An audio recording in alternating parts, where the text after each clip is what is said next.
Hello, my name is Chris, and today I would like to talk to you about fear, just like I do every year on Halloween. Happy Halloween, by the way. This year in particular, I would like to talk to you about the usefulness of fear. How fear isn't something that we need to avoid or even to be fearful of, but how fear can actually prove useful in getting us where we want to be, whether that's on the other side of the street or to being smoke-free, having quit smoking. Now I know what you're thinking. Chris. Just because it's Halloween, you don't have to wear that terrible, scary mask. Nope, this is just my face. This is just what I look like. I'm okay with that. I accept that just the same way that I accept there are certain things in my life that I'm going to have some fear around. And that's perfectly okay. I can accept this even though, as a whole, we're not really encouraged or, we're not encouraged at all to accept or acknowledge our fears. We go around and we say to each other, don't be scared. Don't be afraid. We make big, bold Instagram memes with pictures of lions on them saying, have no fear, be brave, as though bravery is the absence of fear, when the truth is that it isn't. Bravery is not the absence of fear. Bravery is feeling that fear and doing the thing regardless. Quite often we see fear as, to be fearful is a bad thing that we shouldn't do. So don't be afraid. Don't have any fear. But that's just not the case. Fear in itself is neither good nor bad. Fear is just fear. Fear is just an emotion. And there are no such things as good or bad emotions. Only helpful and unhelpful decisions that we make, in reaction to those emotions, or to those feelings. Case in point, one of my fears is that I might get badly injured or end up in hospital. I don't think that's a particularly out there or irrational fear. Oh my goodness, I don't want to die. So earlier, when I went for a walk, and I get to this point where I have to cross the street, there's a part of me that goes, this is potentially dangerous. I could get struck down by a car and injured or die. So I'll make a helpful decision. I will look to check there are no cars coming. Remember what we were taught in school. Look left, look right, look left again. There. Make sure there are no cars coming. When it's safe, cross the street. That's a helpful decision. I still get to where I want to be, whilst acknowledging that there's some fear and I should react on it. And I say that's a helpful decision. Even the fear itself is technically helpful. Even many negative, the things that we consider to be negative emotions have a positive intention behind them. We think of fear as a negative thing, but deep down the fear is there because I want to be safe. So that's a positive.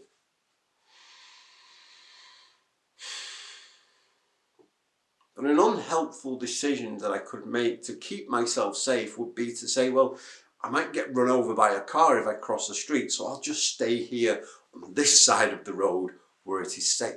Or better yet, I'll go back inside my house because there is no possible way I can get run over by a car if I am sat on my sofa. No, there isn't. I might not get run over by a car if I'm sat on my sofa, but I also won't get across the road where there's cake and money and attractive sexy people or whatever I want to get to on the other side of the road. So I think this is what people really mean when they say have no fear. It's not about having no fear. It's about having control of that fear now, and more importantly, having control of the decision that we make as a result of that fear. Can you imagine if none of us had any fear and we just all ran around doing whatever the heck we wanted? We'd be running out in the middle of the road, not giving a crap if any cars were coming, because we were bold and brave and had no fear. And the next minute, splat. Yeah. So fear is useful. It keeps us safe. Where it is unhelpful is when it takes keeping us safe to the extreme that we don't actually go out there and do anything. Now, most of you probably ended up on this video as a result of my other videos about quitting smoking. So let's talk about the usefulness of fear within the context of quitting smoking. You might say, Chris, I'm afraid, I'm fearful, I have doubts, because doubts are just different forms of fear. I'm afraid to quit smoking because I'm afraid that the withdrawal process is going to be tough and uncomfortable and unpleasant. I'm afraid that the cravings will be so intense that I won't be able to deal with them. I'm afraid that I'll fail at quitting smoking because I tried to quit smoking before and here I am with a cigarette in my hand. Now, if I was anybody else, I might say to you at this stage, don't be afraid. There's nothing to be scared of. But I'm not going to do that, partly because I don't know that that's true. There might be something to be scared of. But also because if you're going to tell me how you're feeling, you tell me you're afraid, and then I say, you shouldn't be afraid. Am I going, like, I'm therefore invalidating your feelings and, saying that the way you're feeling is wrong, when it isn't. It's perfectly acceptable and it's perfectly okay to feel however you are feeling right now, whether that's terrified, happy, sad, mad, bad, glad, whatever. It's perfectly acceptable. So I'm not going to say don't feel the way you're feeling, and you shouldn't. Feel the way you're feeling. It's fine by me. What I will say is that, look, we've already made great progress now because you've acknowledged that there is some fear there. So now you have this wonderful opportunity to make a decision. And the first decision you make is whether the next decision is going to be helpful or unhelpful. You could make a decision to say, okay, I recognize this fear is because I want to be safe. I don't want to go through the unpleasant, awful, uncomfortable feelings of withdrawing and craving from cigarettes. So therefore, I'm just not even going to bother trying to quit smoking. That way, I can't possibly feel uncomfortable or unpleasant at all, and I will be safe.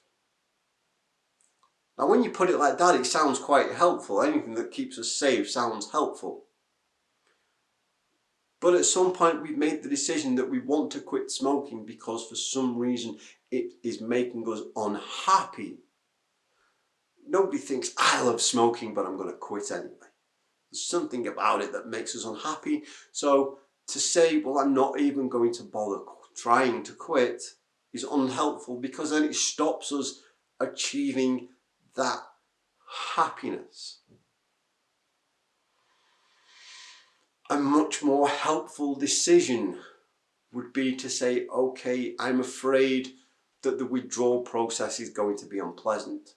So I can give myself I can do everything I can to make it not necessarily more pleasant, but to make sure that I can get through it regardless as to how unpleasant it is. I can go and watch Chris's video called something like Quit Smoking Withdrawals, How to Make Them Suck Less. To make sure that I get fresh air and exercise and good food and deep breathing exercises and all that stuff to help me get through the withdrawal process. I'm afraid that the cravings, I lost my train of thought completely then. I'm afraid that the cravings are going to be so intense that I won't be able to cope with them. So what can I do about that? I can go and find out how to deal with cravings. I can learn about cravings. I can learn that most cravings only last for 20 minutes. And that makes me feel a little bit better, because even if they're terrible, I can get through 20 minutes. Heck, Chris rambles on for so long that most of his videos are 20 minutes. So if I get a craving, I can put one of them on. By the time it's finished, I'll feel better. You'll notice that at no point have I said the withdrawals won't suck, the cravings won't suck. You're guaranteed to quit, that your next quit is going to be successful. I don't know any of these things. I can't guarantee that the withdrawal process won't suck. I can't guarantee much of anything. But accepting that is all, part of the process, and is actually really helpful. Let me tell you about something else that I've been really fearful of lately. If you've watched my last couple of videos, you'll have heard me talk about how I wrote a book. It's called Quit Smoking and Be Happy, and is available in ebook format for pre-order now, and the ebook will be out a week tomorrow, Friday the 8th of November. And that terrifies me. Oh my goodness, because I put a lot into this book, and what terrifies me is that you might read it and go, this sucks. Chris is a really bad writer and everything he says is stupid. I'm afraid that I'll get criticised. Because, who wants to have bad things said about them, right? But I can't guarantee that won't happen. I know many of you are kind, and you might want to say, Chris, to make me feel better, you might say, Chris, I guarantee that nobody will say anything bad about your book. But you can't technically guarantee that. And that's actually a good thing, right? Okay, when I acknowledge this, there's no guarantees that everybody who reads my book will have something nice to say about it. Just as there is no guarantees that the withdrawal process doesn't suck. It might. But then we can ask ourselves, well, okay, if this thing that we're fearful about turns out to be true, what's the worst thing about it? What is so bad about that? Well, if people criticize my book, that means that they don't like me, or that I'll get some bad reviews on Amazon and I won't get to write another book. So I'll still be alive, I'll still have a roof over my head, I'll still be able to finish training to be a counsellor and a hypnotherapist and all the other things that I'm doing regardless of that. Well, what's the worst thing that could happen if the withdrawal process is bad and unpleasant and unkind to me? Well, it'll suck and it'll be uncomfortable and I'll feel bad. But then I'll start to feel better. I don't know of a single recorded case of anybody who died because they quit smoking. That quit smoking was the cause of their death or a permanent, everlasting trauma. If you can find me an example, send it to me. I'd be very interested to hear that. But the worst thing about quitting smoking is that I'll feel a bit crap for a little bit of time, and then I'll start to feel better.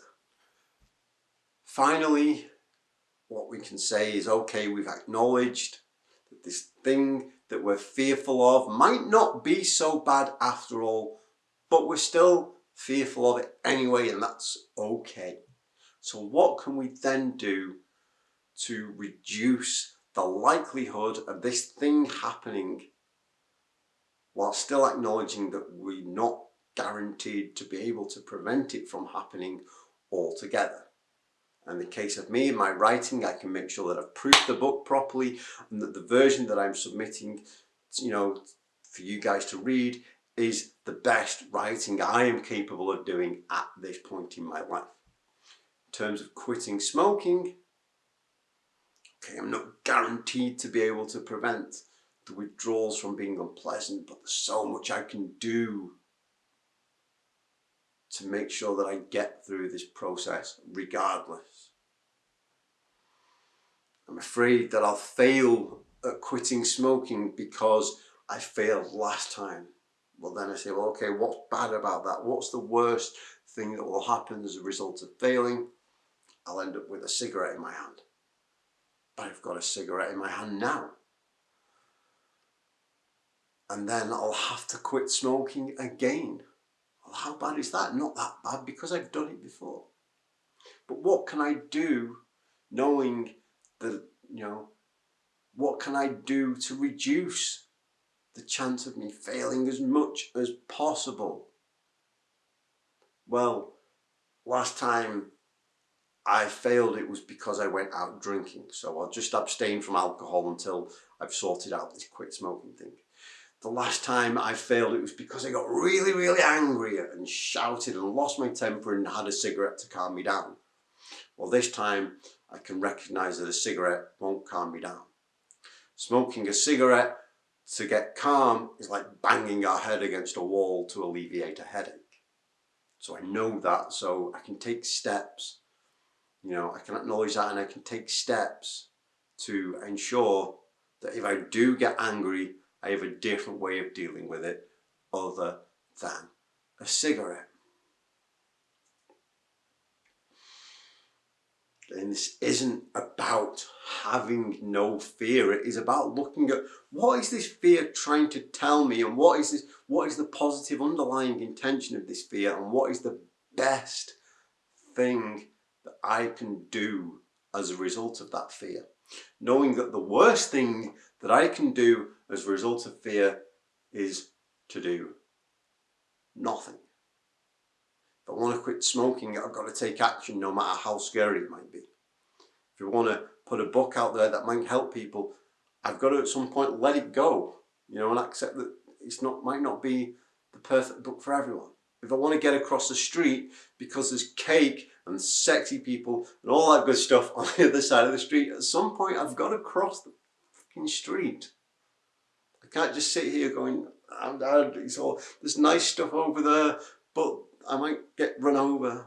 At some point I've got to say, well, okay, I might get run over, so let's reduce the risk of that happening by looking both ways. Again, even looking both ways doesn't guarantee that I won't get run over. It just means it's reduced that risk.